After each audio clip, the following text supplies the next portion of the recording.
Salam sehat dan semangat. Perkenalkan, saya Hia Alfirama SKZ MPHATI sebagai Ketua Tim Pengabdian kepada Masyarakat berbasis riset Dana BLU LPPM Unsur.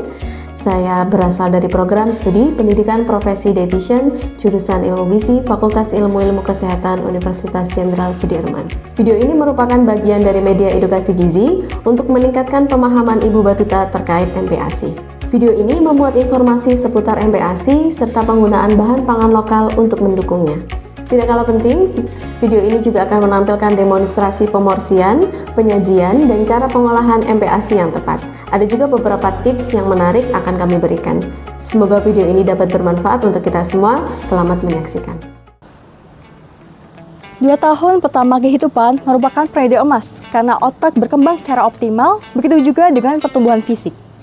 Pola makan yang bergizi dan seimbang, yaitu dari porsi dan keragaman bahan makanan, serta stimulasi, salah satunya dari tekstur makanan, dibutuhkan untuk pertumbuhan dan perkembangan anak. Asupan zat gizi yang tidak terpenuhi dapat menyebabkan masalah gizi, selain dari penyakit infeksi dan pola asuh yang keliru. Usia di bawah 2 tahun rentan terkena masalah gizi wasting, yaitu berat badan tidak sesuai dengan tinggi badan, atau yang biasa kita sebut sebagai kurus.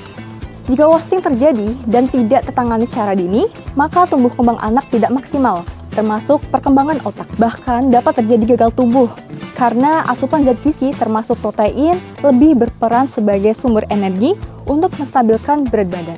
Oleh karena itu, pemberian pola makan bergizi seimbang harus diberikan, terutama pada fase pemberian makanan pendamping ASI atau MPASI, karena fase ini merupakan peralihan dari asupan sebelumnya, yaitu ASI yang hanya ditelan saja, berubah bertahap menjadi pola makan dewasa yang memerlukan kemampuan motorik seperti mengunyah makanan serta mengonsumsi makanan yang lebih padat. Pada masa MPASI ini banyak terjadi tantangan seperti porsi dan kepadatan zat gizi yang belum seimbang, serta tekstur yang tidak sesuai usia dan kemampuan anak. Sehingga penting bagi ibu untuk mengetahui penyediaan MPASI yang tepat. Hari ini kita akan mendemonstrasikan cara pengolahan dan penyajian MPASI sesuai kelompok usia. Kita ketahui terlebih dahulu syarat dan ketentuan MPASI. Yang pertama, MPASI harus diberikan tepat waktu, yaitu tepat saat usia 6 bulan atau 180 hari. Pada saat usia tersebut, anak sudah dapat duduk dengan menjaga kepala tetap tegak. Pencernaan anak juga lebih siap untuk menerima makanan. Oleh karena itu, pada usia 6 bulan ke atas, terutama usia 9 bulan ke atas, ibu harus fokus ke pemberian makanan pendamping ASI. Jika ibu terlambat mengenalkan MPASI, maka anak juga akan mengalami keterlambatan perkembangan, juga mengalami kesulitan belajar makanan di usia-usia selanjutnya. Yang kedua, cukup sesuai kebutuhan. MPASI harus diberikan dengan mempertimbangkan porsi, tekstur dan konsistensi, frekuensi, serta variasi bahan makanan. Usia 6 bulan dan seterusnya, MPASI harus diberikan bervariasi, yaitu terdiri dari sumber karbohidrat, sumber protein hewani dan atau sumber protein nabati, sumber lemak, serta sayur dan buah. Hanya variasi makanan yang dapat menjamin kebatatan zat gizi dan mengembangkan pemilihan makan yang tepat sejak dini. Variasi bahan pangan untuk MPASI dapat diperoleh dari bahan pangan lokal unggulan. Bahan pangan lokal unggulan ini adalah bahan pangan yang mudah ditemukan, yaitu tersedia di lingkungan sekitar maupun pasar dan harganya cukup terjangkau. Namun pengolahannya harus tetap diperhatikan agar nilai gizinya tidak banyak yang hilang. Jadi, untuk penggunaan bahan pangan MPASI tidak perlu menggunakan bahan pangan yang populer namun ternyata harganya mahal, sehingga pada akhirnya kita tidak konsisten dalam menggunakannya. Kita bahas dahulu kelompok bahan makanan yang harus ada di MPASI. Yang pertama ada makanan pokok atau sumber karbohidrat, diberikan dalam bentuk yang mudah dicerna. Karbohidrat ini berfungsi sebagai sumber energi. Yang kedua, protein hewani.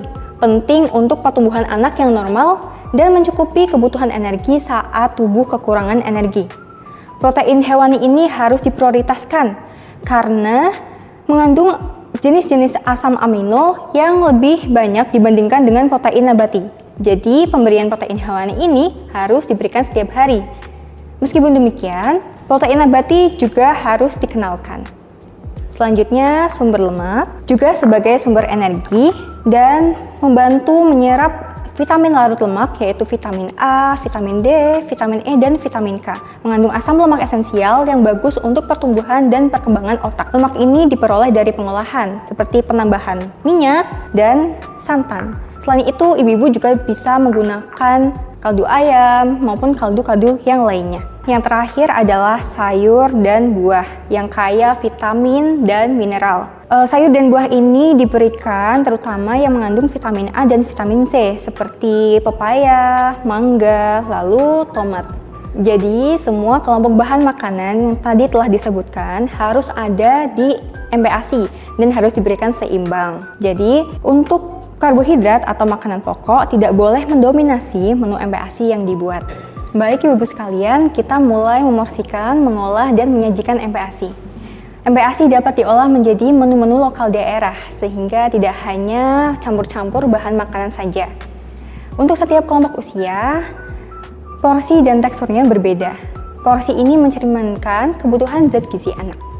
Peralihan tekstur pada setiap usia anak dapat dilihat dari kemampuan oromotor atau kemampuan koordinasi gerakan otot rongga mulut yang menjadi kemampuan makan dan berbicara. Ibu-ibu harus melatihnya dengan melakukan peralihan tekstur secara bertahap.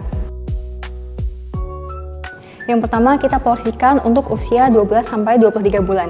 Usia 12-23 bulan ini bentuk makanannya sudah makanan keluarga sehingga tidak perlu perlakuan khusus. Di sini sudah ada menu soto bening ayam. Kita porsikan untuk sekali makan. Nasi yang dibutuhkan adalah 4 sendok makan. Lalu untuk proteinnya di sini ada ayam dan juga ada telur. Untuk masing-masing protein ini setengah potong.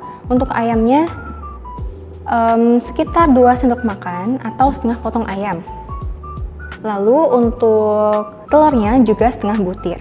Jika ibu-ibu lebih suka menggunakan telur, maka telurnya bisa digunakan 1 butir. Selanjutnya untuk sayur, di sini ada tauge pendek dan juga tomat. Masing-masing adalah 1 sendok makan. Untuk kuahnya opsional saja ibu, nanti bisa ditambahkan sendiri di dalam mangkuk yang terpisah. Namun jangan terlalu banyak nanti karena takutnya anak kembung. Selanjutnya untuk penyajian 1 piring MPASI ini dapat ditambah dengan 1 potong panjang pepaya atau sekitar 100 gram. Ini adalah menu MPASI 12-23 bulan untuk 1 kali makan. Jadi untuk 1 hari perlu mengonsumsi 3 kali makan. Selanjutnya untuk usia 9-11 bulan. Untuk usia 9-11 bulan, kebutuhan makanan pokok atau di sini ada nasi itu sekitar 2,5 sendok makan. Untuk proteinnya, di sini ada ayam dan juga telur. Untuk ayamnya bisa 1,5 sendok makan dan telurnya ada 1 sendok makan. Untuk sayurnya, kita bisa berikan 1 sendok makan. Untuk tekstur 11 bulan, untuk nasinya kita bisa samakan dengan tekstur makanan keluarga atau usia 12 bulan ke atas, jadi tidak perlu perlakuan khusus. Lalu untuk proteinnya kita dapat cincang kasar seperti ini, dadu-dadu. Di ayam juga dadu seperti ini dan juga di sayurnya. Sehingga untuk usia 11 bulan penyajian MPASI-nya dapat seperti ini. Kemudian untuk usia 10 bulan. Untuk usia 10 bulan ini nasinya perlu kita perlakukan, yaitu dibuat menjadi nasi tim atau bubur nasi yang sangat kental yang dibuat dari kuah soto. Begini jadinya. Dan untuk tekstur dari protein dan juga sayurnya kita turunkan, jadi dicincang lebih halus seperti ini. Untuk yang telur juga dicincang lebih halus. Begitu juga dengan sayurnya. Hingga untuk usia 10 bulan, pemberian MPASI-nya seperti ini. Kita beralih ke usia 9 bulan. Untuk usia 9 bulan sama. Untuk nasinya dapat kita berikan nasi tim dari 2,5 sendok makan nasi yang ditambah dengan kuah soto. Lalu untuk protein hewaninya kita cincang lebih halus lagi dibandingkan usia-usia sebelumnya. Kemudian untuk sayur juga sama, dicincang halus. Baik, begitu Ibu-ibu, mungkin kita coba membuat nasi timnya ya. Untuk usia 9 dan 10 bulan, nasinya perlu dibuat menjadi nasi tim. Jadi, kita masukkan 2,5 sendok makan nasi ke dalam panci. Lalu, tambahkan kuah soto. Mungkin 3 sendok sudah cukup ya Ibu-ibu. Kemudian kita aduk-aduk sampai nasinya menjadi mekar dan sedikit lumat, sehingga mudah untuk dikonsumsi oleh usia 9 sampai 10 bulan.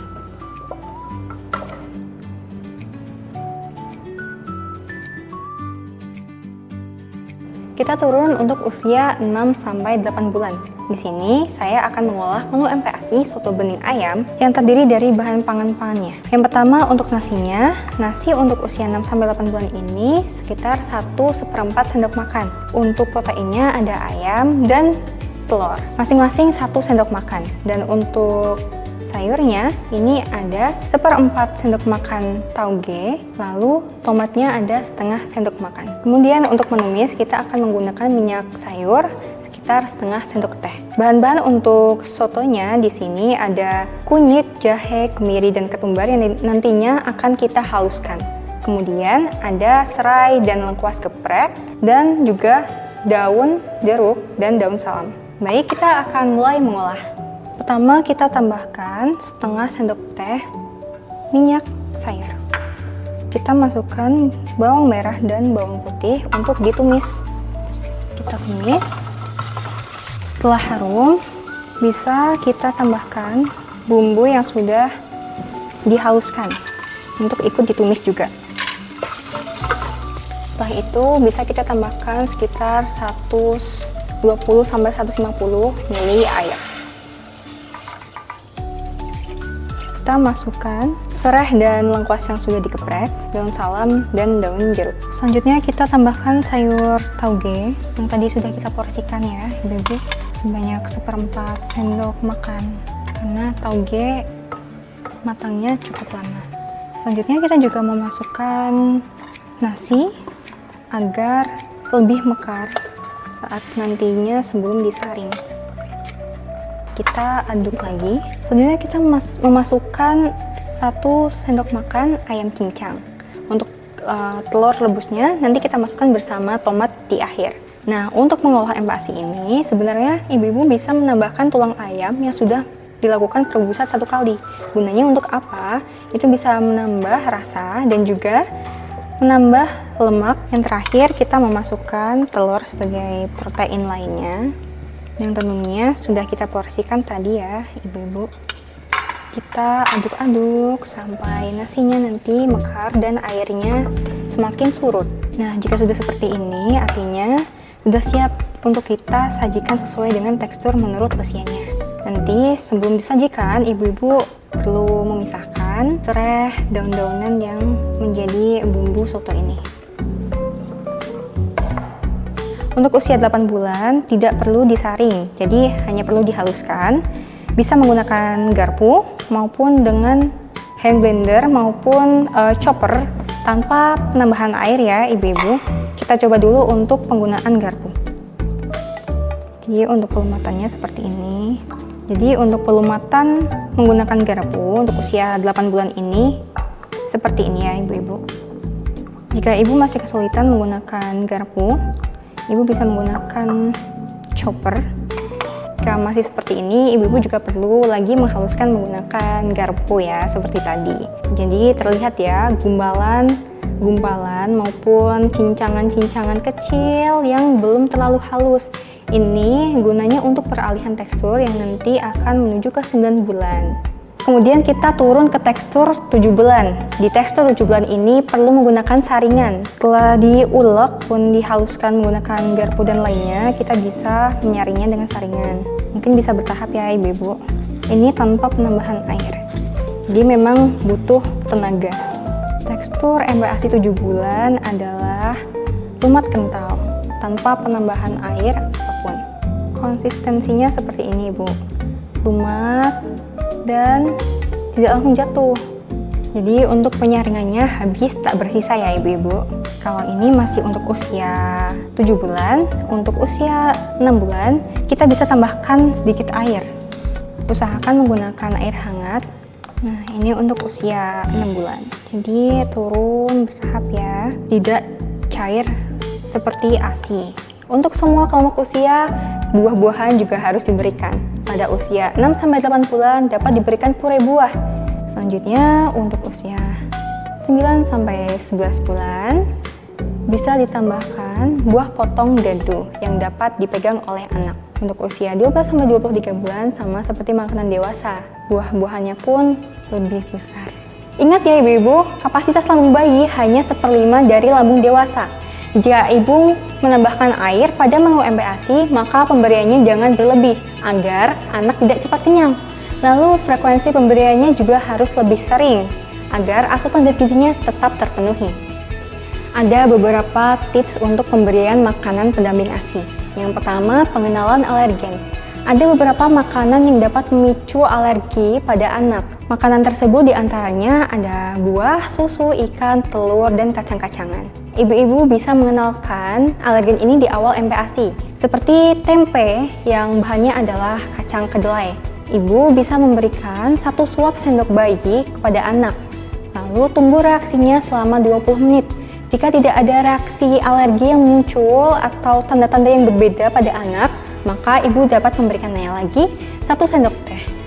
Yang kedua, pengulangan atau pengenalan bahan makanan pada anak. Ibu-ibu jangan berputus asa jika anaknya susah untuk makan. Ibu-ibu bisa mengulangi bahan makanan yang diberikan hari ini untuk diberikan besok-besok lagi. Nah, untuk pengolahan bahan makanannya tidak harus disesuaikan sama dengan satu menu. Jadi bisa diolah dengan berbagai menu yang lain tapi tetap dengan bahan makanan yang sama itu. Tips yang ketiga, buatlah jadwal pemberian MPASI dan juga ASI. Hal ini digunakan agar anak tidak kenyang ASI terlebih dahulu sebelum makan makanan pendamping ASI. Berikut video demonstrasi pengolahan MPASI lokal. Semoga bermanfaat bagi ibu-ibu sekalian dan dapat membangkitkan semangat ibu-ibu untuk mengolah MPASI lokal di rumah masing-masing. Sekian dan terima kasih.